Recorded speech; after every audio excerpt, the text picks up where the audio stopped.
Better late than ugly. Kenya in all of her fabulousness. Was it worth the wait? Well, I'll tell you later.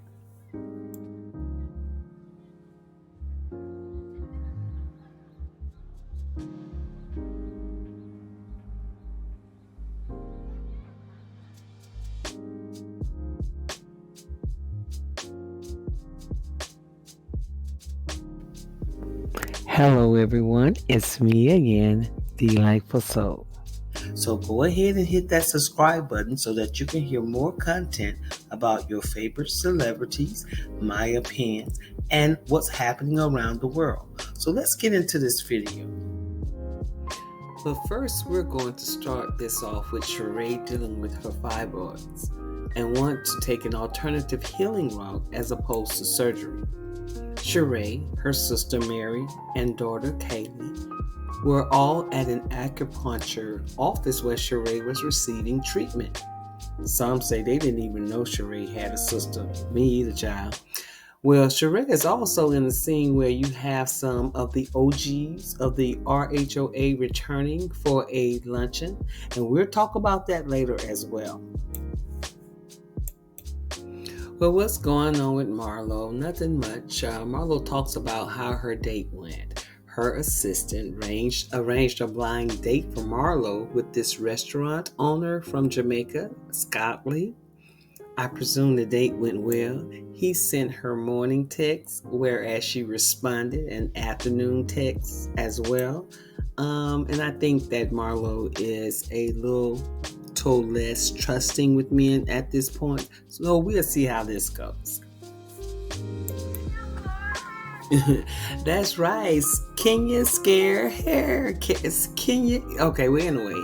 Kenya films a new commercial for Kenya Moore Hair using the choreography and concept of her canceled Magic City Classic performance.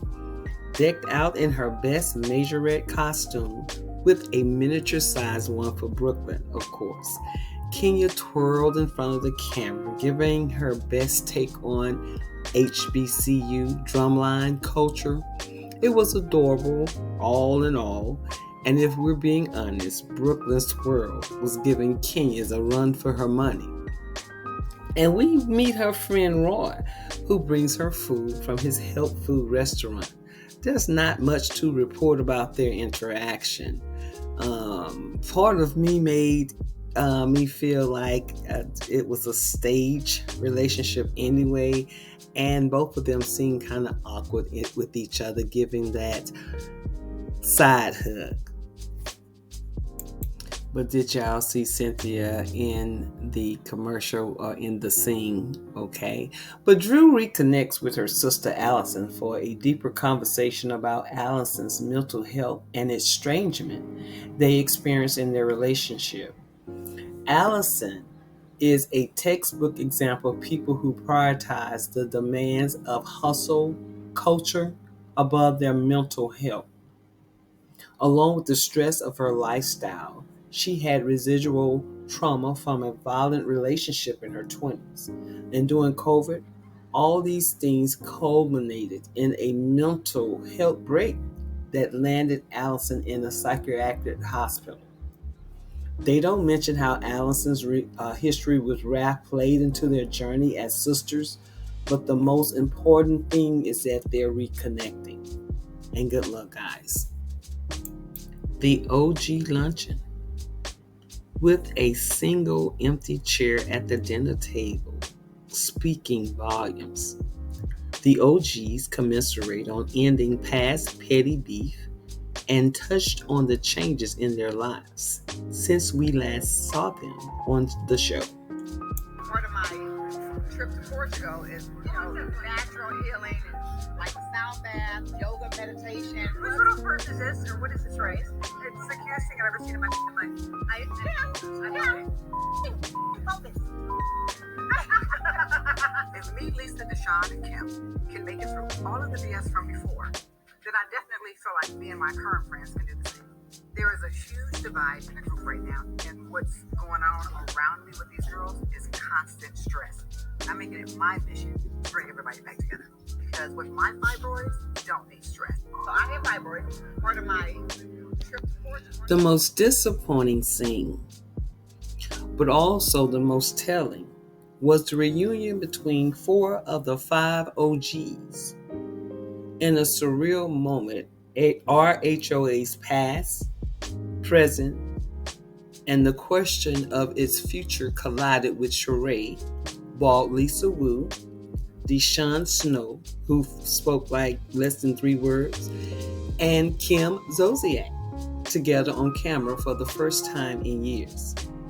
Both Lisa and Deshawn went through divorces, while Kim was still with RHOA at the time of filming, and the couple made headlines in May when they filed for what seemed to be a heated divorce amid financial hardships and accusations of gambling addiction and marijuana abuse.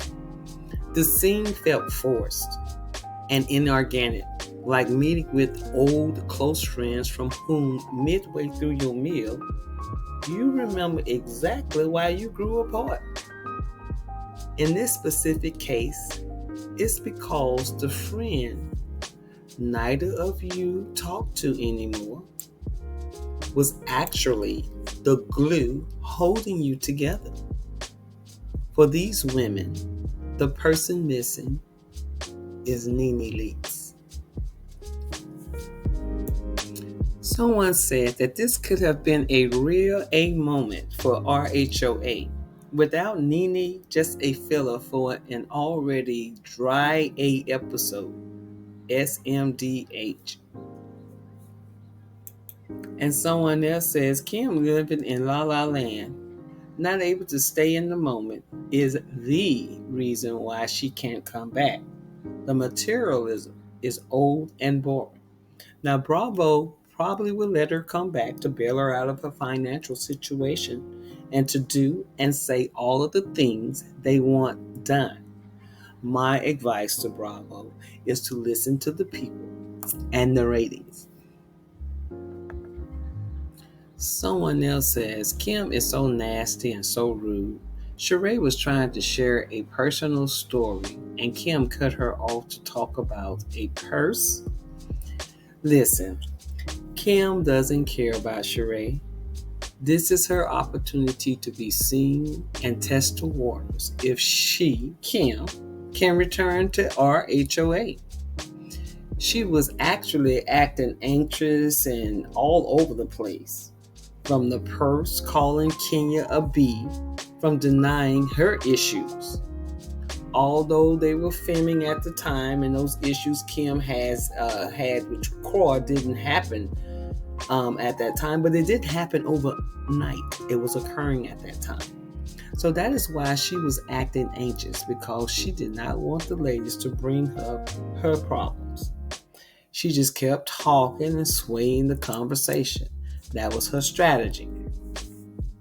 The tension between Sonia and her sister is exaggerated as once the days of Sonia's Mama Nation brunch arrives.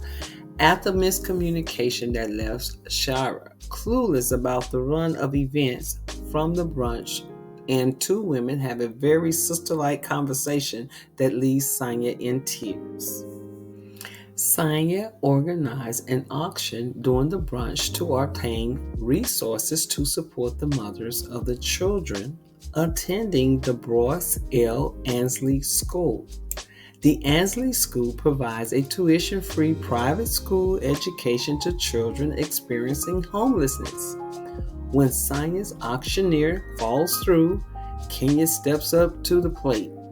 Even though Sonia didn't book her through her agent for the second time, and there were a few hiccups getting Kenya to the event, but I agree with everyone else. When Miss Gone with the Wind, Fabulous, came through, I'd rather be late than ugly any day. Now, when Kenya does arrive, was it worth the wait, y'all? I guess so, because she successfully hyped up the crowd, exceeding Sonia's goal by over 25,000. During the Mommy Award portion of the brunch, Sonia also organized for Sheree's son, Cairo, to shower her which is a glamour now with love. Is this a new thing? Whereas they have to dig back into the past to bring the ratings up on the show, because in all honesty, although the ladies that they have there are somewhat interesting, that you like them rather than not like them, other than Kim. But with that being said, they are not the interesting ones that are brought back. And you can tell when you talk about OG and you talk about Atlanta Housewives, you cannot help but to mention Nene Leakes. So we're dealing with a cast of supporting characters with no one capable of carrying the charisma left behind by past housewives. So y'all tell me what you think about this story, and as always, I thank you for watching, and don't forget to subscribe. Bye now.